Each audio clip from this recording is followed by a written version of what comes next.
Nawindang ang lahat sa naging pasabog ni Senator Amy Marcos sa plenaryo sa Senado nang naipresenta niya ang kanyang video presentation ng di umano'y CONAS na pilit isinasagawa ng minority Dina Soto at ng Speaker ng House of Representatives. Abay sa kalagitnaan ng video presentation ni Senator Amy Marcos, abay parang susugurin na ni Senator Mig Zubiri si Manang Amy at kitang-kita sa kanyang reaksyon sa kanyang mukha ang galit. Pero bakit nga ba nanggagalaiti sa galit itong si Mig Zubiri?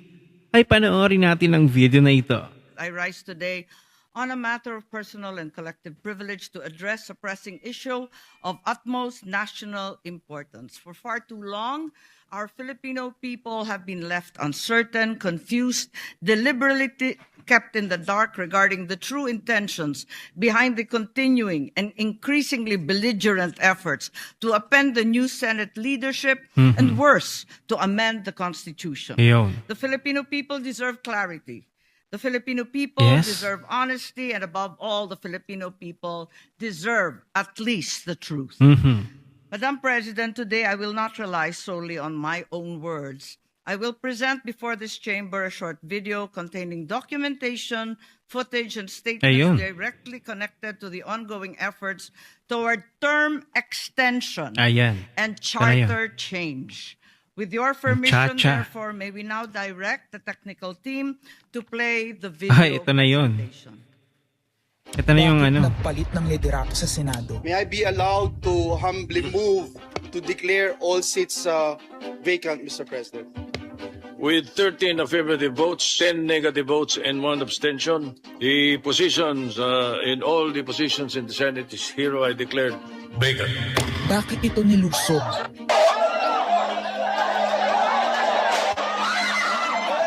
Bakit patuloy ang pananakot? Talagang karapalan, obvious na obvious, hindi isa-isa ang majority. Bakit may panggigipit? Pinakakasuhan ng Ombudsman si Senator Rotando Marcoleta ng plunder at indirect bribery. Bakit may pambabaluktot ng kwento? Nililito nila ang publiko. Ang kainan ay naganap alas 4 ng hapon. Ang barilan alas 7. Nagmamalaking lang may nangangamusta. Si Camille Villar ang unang nag-update. Saka sila nag-reply. Last convo, 4 p.m. Next chat, 10 p.m. Bakit may demolition job? Bakit may pait? Bakit hindi matanggap? Napakaraming bakit. At narito mga sagot. Ayan. Pero bago ang katotohanan, wasakin muna natin ang sinungalingan. Ito na yun. I, Alan Peter Shram Cayetano, having been elected to the position of Senate President. Hindi nagpalit ng liderato para sa impeachment. Hindi totoo ang pinapakalat ng mga nabulaga. Ito this time, medyo nagkabulagan. Ang impeachment ay labanan ng numero. Hindi ang mga Duterte aligned ang dapat mangamba, kundi ang mga sa umpisa pa lang ay may hatol na. Ang sinasabi, sir, ng ibang mga kritiko, itong Senate leadership shake-up ay tungkol lang daw sa impeachment. Lahat na i-connect. As I told you, may 12 kami. Si Bato is 13. So kahit nawala naman siya, ang pinag-uusapan dito is whether or not you will be able to get 16 votes. Hindi siyang pagmumulan ng 16 Tama. votes. Wala siya doon 12 kami. Bakit kami magkuku? May 12 na kami kung ang pinag-uusapan lang natin ay impeachment. Actually, 9 lang ang kailangan para tama. Yes, 12 kami. So it's more than the required votes. But that's not the point. Ang ano kasi pinipilit nilang i-connect doon. Kaya ako natatawa. Where is the connection there? Gusto pang ipa-inhibit ang mga tinatawag nilang Duterte-aligned senators. Bakit? Nananawagan pa ng partial kuno at pagiging patas. Pero sa publiko, may mga pahayag na hindi makakatakas. While VP Sara is in power, the threat of a full-blown Duterte comeback is still a very real and present Ayan, danger. takot si ano. Bakit ganito ang desperasyon? Takot? Bakit hindi maikubli ang gigil? No. Bakit natataranta ang lahat? Mr. Speaker, I move to endorse to the Senate the resolution setting forth the articles of impeachment. Narito ang pagsisiwala. Noong April 22 sa Soler, nagkita Ay, si Tito sa Soto Soler? at House Speaker D para pag-usapan kung ano ang papakialaman sa Ay, 1987 bawal yan. Constitution habang nakaupo si Bongbong Marcos. Mhm. Kasama ni House Speaker D ay si South Cotabato Congressman Ferdinand Hernandez. Kasama ni Soto ay ang dating Senate Secretary na si Mark Mendoza. Okay.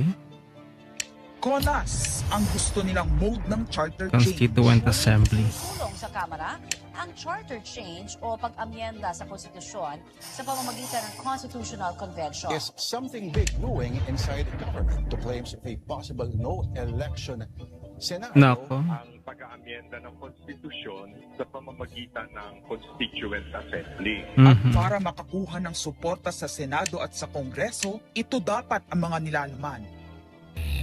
Dapat ma-extend ang termino ng mga senador at congressmen na Okay. mawawala na sa pwesto by 2028. Mhm. Ang eleksyon sa bawat senador ay magiging by region.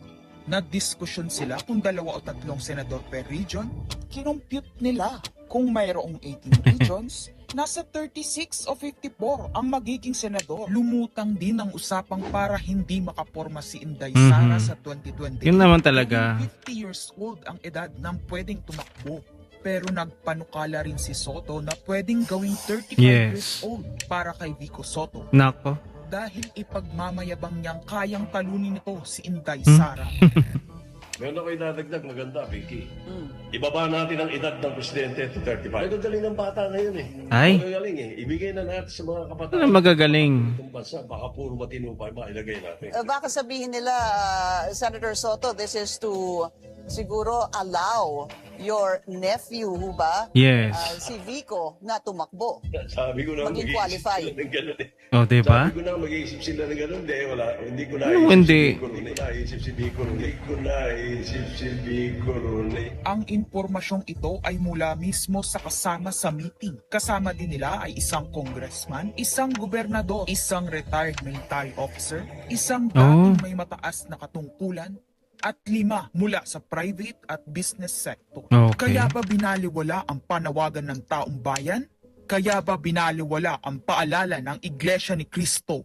Hindi po nagbabago ang bilin ng Iglesia ni Cristo, Nelson, na ang Iglesia ni Cristo po ay tutol sa impeachment. Mhm. Kaya ba nagtatapang-tapangan ang mga umaastang bida sa ginagawa nilang tunay na drama? Kaya ba nila sinasabing hindi sila natatakot sa eleksyon? Ay dahil alam nilang walang eleksyon Yun. na magaganap. Hindi po kami natatakot sa susunod na eleksyon. Ayan, ang tapang niya. Boto sa impeachment ay refleksyon ng boto sa Mhm. pagsira sa 1987 Constitution. Pabor ang karamihan sa mga pagbabago sa saligang batas, lalo na sa usaping ekonomiya.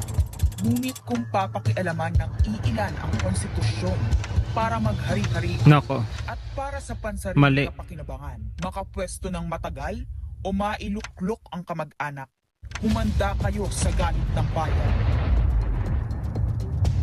Ang pagpapalit ng liderato sa Senado ay hindi kakaiba.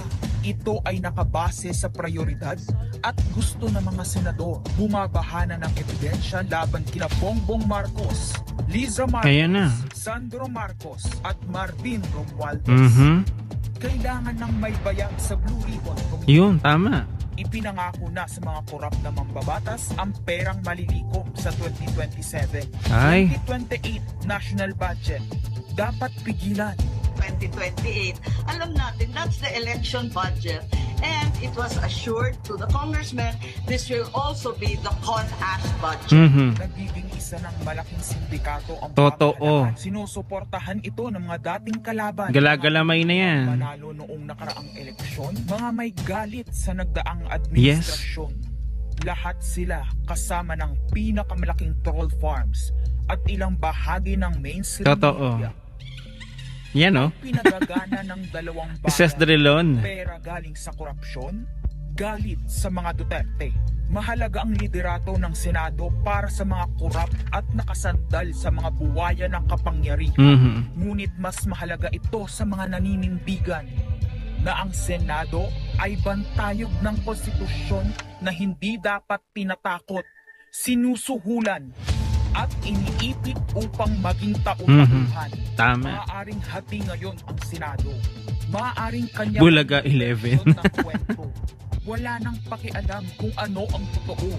Isa itong indikasyon na gumagana ang demokrasya. Kailangan lang maalala ng bawat senador na kahit sila ay may kapangyarihan, hindi dapat nila malimutan magpakatao. Yes. Sa kabila ng lahat ng problema, pinakamababang halaga ng piso sa kasaysayan, Nako po.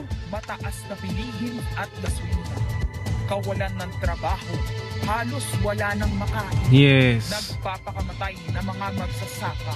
Ang inuuna ay politika, impeachment at kung ano-anong propaganda Totoo. para mabalik ang kontrol sa Senado ng mga nangako na maisakatuparan ang pagpapahaba ng panahon sa kapangyarihan.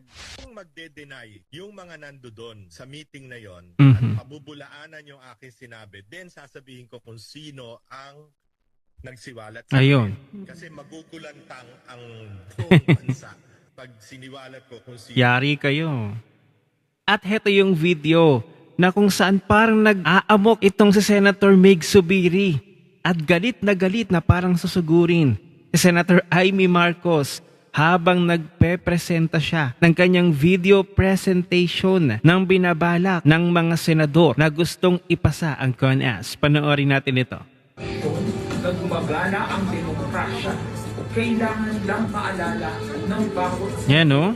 na kahit sila ay may kapangyarihan, hindi dapat nila Oh. malimutan magpakatao. Sa kabila ng lahat ng problema, pinakamababang halaga ng Galit yarn. kasaysayan, mataas na bilihin at gasolina, kawalan ng trabaho, halos wala nang makain, nagpapakamatay ng mga magsasaka. Ang inuuna ay politika. Galit oh, na high blood siya. Bakit parang Senator Mig Zubiri, parang defensive ka naman? Ganun talaga kapag truth really hurts. Sa ginagawa ngayon ni Senator Mig Zubiri, bakit siya nagkakaganito? Video presentation lang naman ito. Nasangkot ba yung kanyang pangalan? Bakit parang defensive si Mig Zubiri? Kung ako sa'yo, dapat hindi ka nalang nag-react sa video presentation ni Manang Amy. Ngayon, napaghalataan ka. Sa sobrang gantong asta mo, ay napaka-defensive. Iisipin pa ng taong bayan, ay, bakit ganyan siya? Napaka-defensive niya. May kinalaman ba siya sa video presentation ni Manang Amy? Sangkot ba siya doon sa pagpasa ng CONAS? Sa iyong galawan ngayon at parang susugurin mo si Senator Amy Marcos, nagpapakita ka ng defensive, nagpapakita ka ng guilty. Masakit talaga kapag tinamaan ka. Kahit hindi naman nabanggit ang iyong pangalan. Grabe na yung ginagawa ngayon ni Senator Amy Marcos.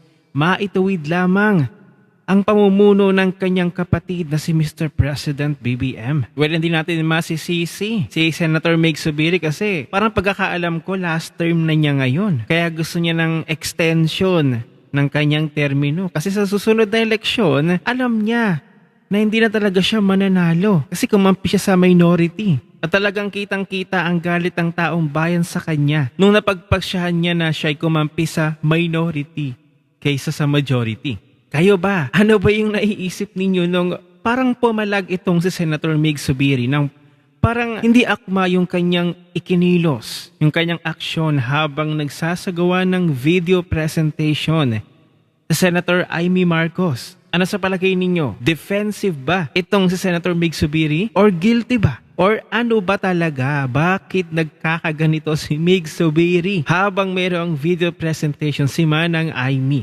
Ano ang inyong opinion? I-share mo na ang video na ito. Mag-iwan ng comment at like sa ibaba at magkita-kita ulit tayo sa susunod na video.